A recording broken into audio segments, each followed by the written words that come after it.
When my family moved across the country, we sold almost everything to make it happen. Relocating from the wine country of Southern California to the upstate of South Carolina meant rebuilding our home, one thrift store find at a time.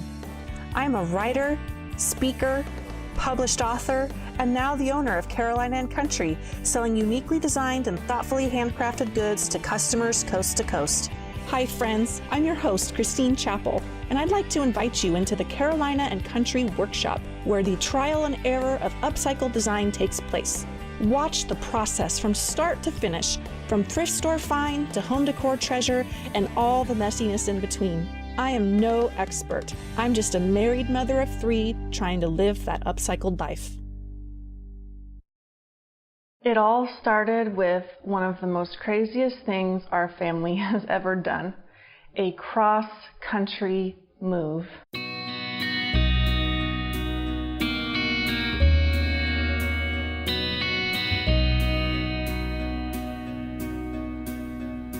We moved out of our home in Temecula, California on May 31st, 2017. We were headed to the great state of South Carolina in our 95 Fleetwood Bounder RV. 5 of us, me, my husband, and our 3 kids, and it took about 7 days to cross the country from coast to coast and finally land in Greenville, South Carolina. So we did not have an idea as to where we were going to move specifically. We were not moving to an area that had any friends waiting for us. It was truly a leap of faith, something that we had been praying about for more than a year. And all of the dominoes seemed to line up, and we got the RV, and we just decided to go for it.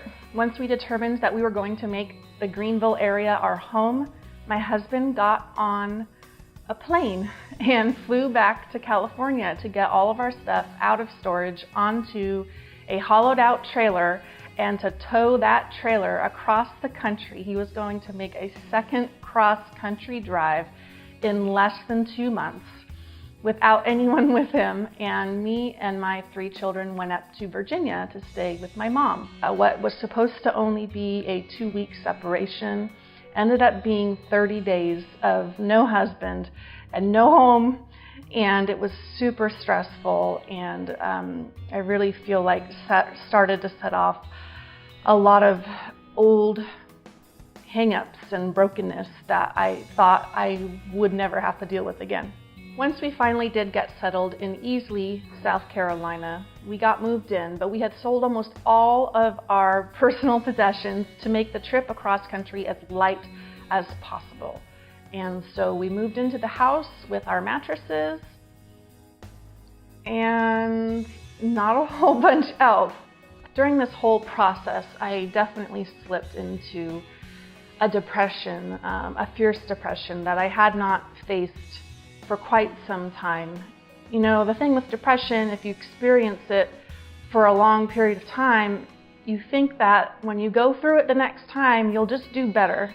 You'll remember what you learned before, and you'll be stronger, and you'll figure out how to deal with it all. I'll outsmart this depression. It won't get me again, you know. That just wasn't the case this time.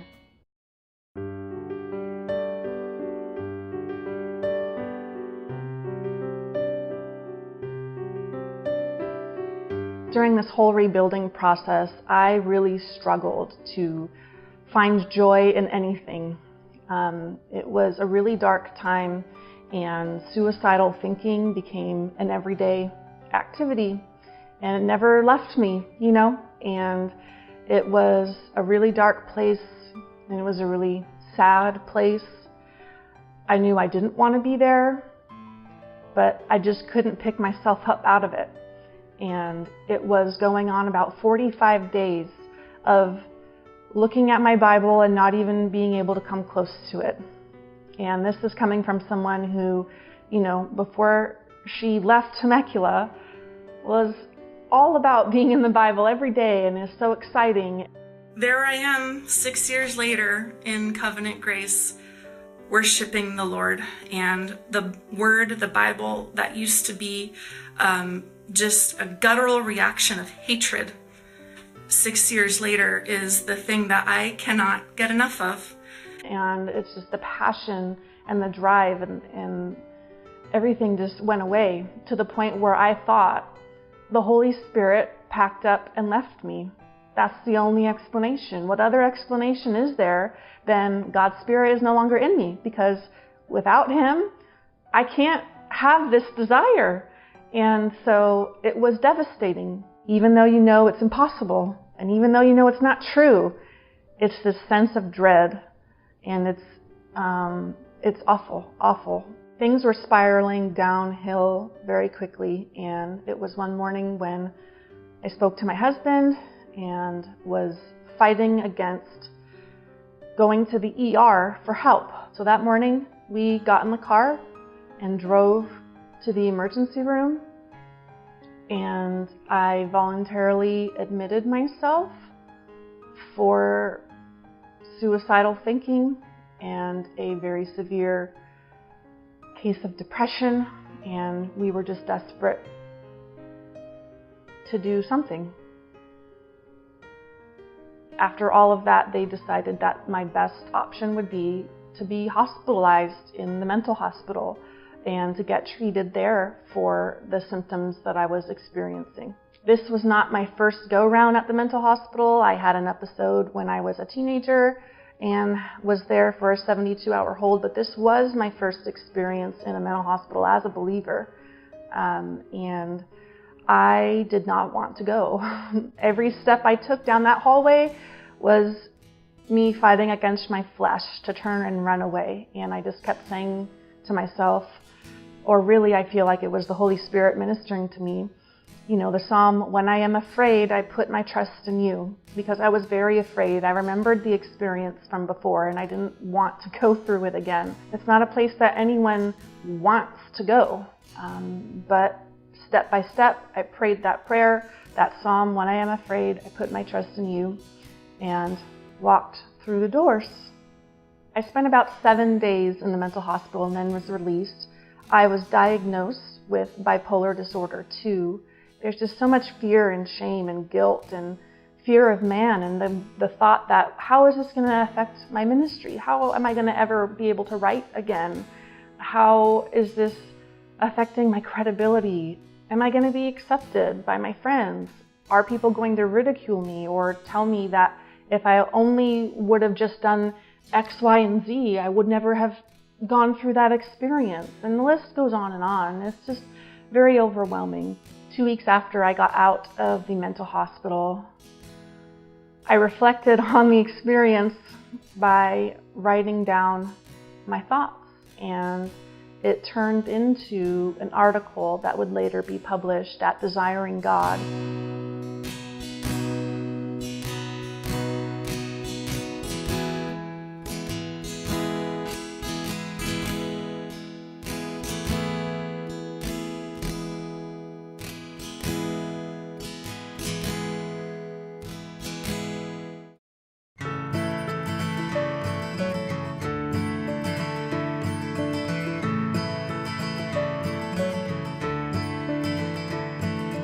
It was September, and I wanted to decorate for the fall, but we had sold all of our fall decorations, and so I had to think creatively and say, how on earth can I make some fabric pumpkins for the house? Because, you know, you get real pumpkins, they just mold and get yucky in the sun. It's 100 degrees outside. I looked up on Pinterest a tutorial about how to make fabric pumpkins, and after looking at the materials and everything that you needed to do it, I realized all I would need to do is to use thrift store pillows. Buy a $2 thrift store pillow. It's got the padding, it's got the fabric, and boom, there you go. You just need some other, you know, materials, but super low cost. And so I made my very first repurposed fabric pumpkins for my house, just to see if I could do it, because we needed the decorations. Well, after I finished my first set, I showed my husband and said, these are really cute. Do you think that other people might like repurposed fabric pumpkins? And he said, I don't know, probably, they're really cute. So I did. I made my first set, of repurposed fabric pumpkins. I posted them online, and within 5 minutes, I had them sold, and I had 10 other people on a waiting list to get fabric pumpkins. Now this was just crazy. I did not ever set out to make repurposed fabric pumpkins. I did not have that on my radar, nor did I have it on my radar to make a business and a living making pumpkins from thrift store pillows. But that's what the Lord had for me. I wasn't writing, I wasn't in ministry. I just needed something to do, and He gave me pumpkins. The demand for the fabric pumpkins grew so quickly, I told my husband, I think I have to create a Facebook page and some kind of a business for this because I'm communicating with each buyer individually and it makes no sense. It's too time consuming. And so I asked him, because I didn't want to have some crazy fanciful idea about a new business. So I filtered it through him and I said, do you think this is a good idea? You know, knowing that if it wasn't and I was out of my mind, he would tell me.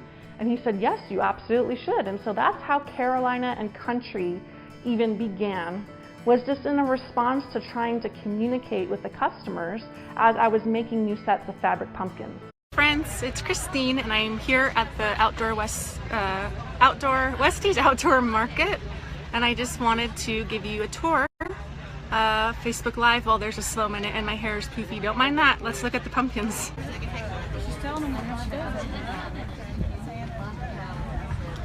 Got the jumbo burlaps there. Because of the success of the pumpkins from September to November, I realized that I had to try to one-up myself. And so if I was going to make this a thing, then we need to come up with some Christmas products. And not only do I come up with Christmas products, but they need to be unique and totally one of a kind. Now, to launch these Christmas products, and everyone was so excited, and I was so excited to share them. And so what I did was I filmed a Christmas tour of the product. Hey everyone, it's Christine. Welcome to the Carolina and Country Christmas Tour. And so a little bit of story behind the snowman. The Carolina and Country snowman does have a name, and his name is after my father, Timothy. So the Carolina and Country snowman designs are Timothy the snowman. And my father passed away from cancer 6 years ago. And so this will be our 6th Christmas without him. And after I launched the Christmas products, I got within a week feedback from 5 different people who don't know each other, all of them saying, Christine, you were really good on that video. You should have your own show. You should be on HGTV and all these things. And it freaked me out. I just said to myself, this is no coincidence. The Lord's trying to tell me something, and I don't have any idea how to do that. I am live, hopefully you can hear me, at Fairway Independent Mortgage in downtown Greenville, and there are 28 Timothy snowmen all set up. And so I wanted to share with you how I decorated their conference table. I called my husband and I told him what I was feeling. This was very overwhelming. And I told him, I said, I don't know the first thing about going on HGTV. I don't know how to pitch a TV show. I just know how to have a camera in front of me and film what I'm doing. But apart from that, I don't know. I can't do that. With some talking and some prayer, we both agreed that we would try and film something that would bring people behind the scenes at Carolina and Country to show them the trial and error process of upcycled design and just let viewers watch as it happens. And that is how the idea of That Upcycled Life came to be.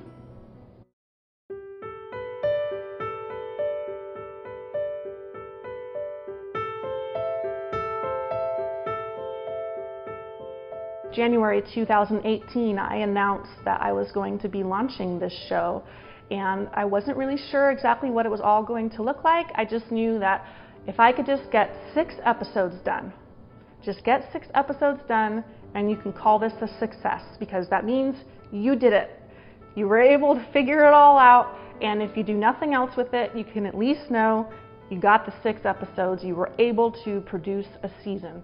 Today we hit our goal of 100 YouTube subscribers before the series premiere in February. In fact, we are just shy of a month away of that series premiere and we hit the goal. So that's like blasting the goal out of the water. I can't even believe it. I'm so excited. And so I wanted to come on here and say thank you. Not long after that, God brought me our paint sponsor, designer, and you.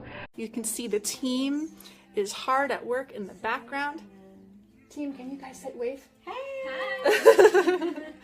They are helping me to become a paint pro. I didn't even have to go looking for them. They found me in a comment I made in a group on Facebook, and we began a working relationship relatively quickly. And then shortly after that, I got connected with Bobby and with Laura, who are the co-founders at TUL.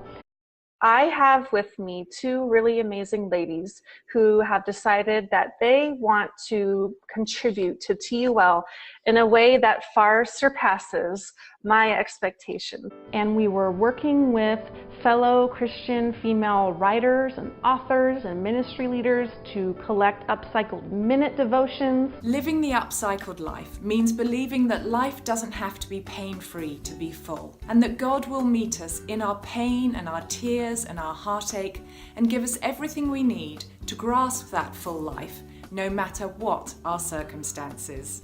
And then we figured out we would do a video interview series and a podcast.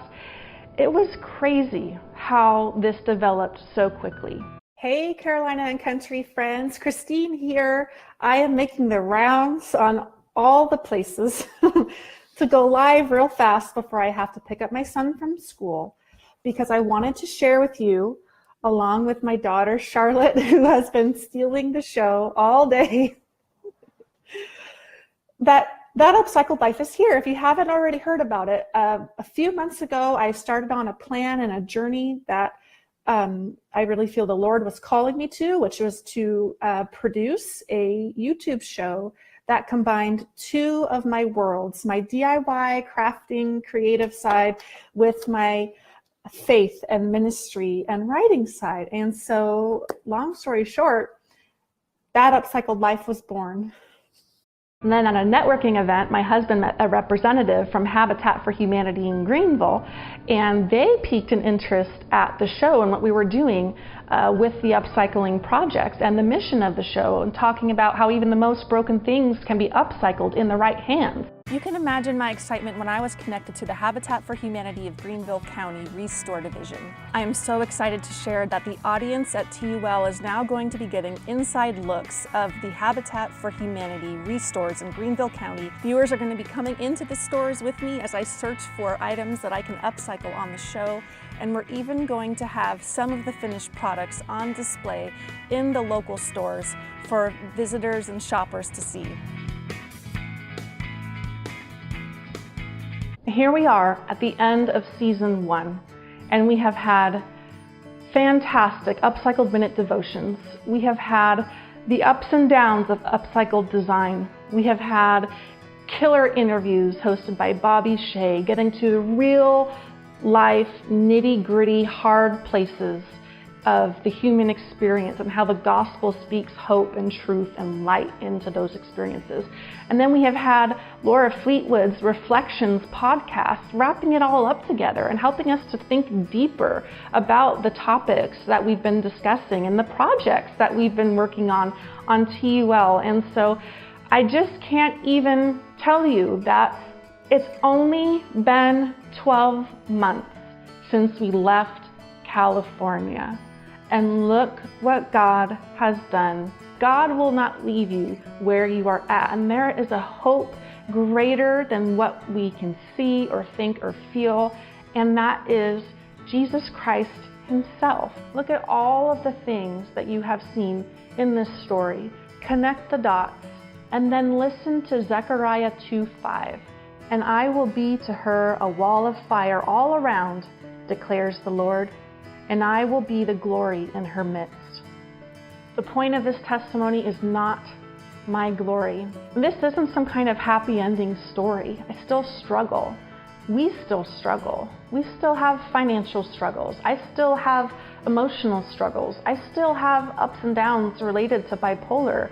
I still have problems with my children and raising children and parenting. I'm learning to trust God with my questions. And even when I don't know what the outcome is going to look like and I don't have all the answers, that He will be faithful to me. And that faithfulness sometimes looks like walking through a season of suffering. And that faithfulness sometimes looks like walking through a season of success. But whether it's suffering or success, my confidence is still the same. My confidence is that God will not leave me or forsake me, that He will show Himself to me, that He is guiding me in the exact path that I'm meant to go. And all of the burdens and the stresses and the brokenness and the troubles and the despair, all of that will one day go away. And I won't have to worry about those things. And it's just a really wonderful hope. Who would have thought we went from moving across the country to making videos for you here with that Upcycled Life, and all that transpired in the middle is only God. I did not have any of this on my radar when we packed into that RV a year ago. But God is the glory in my midst.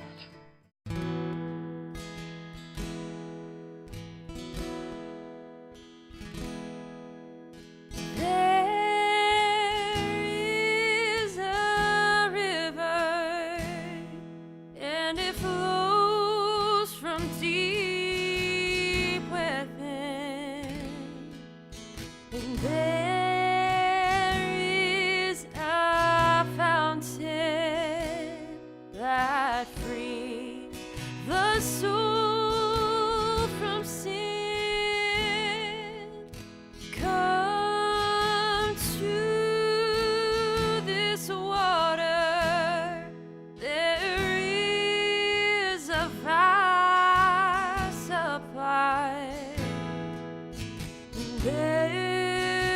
is a river that never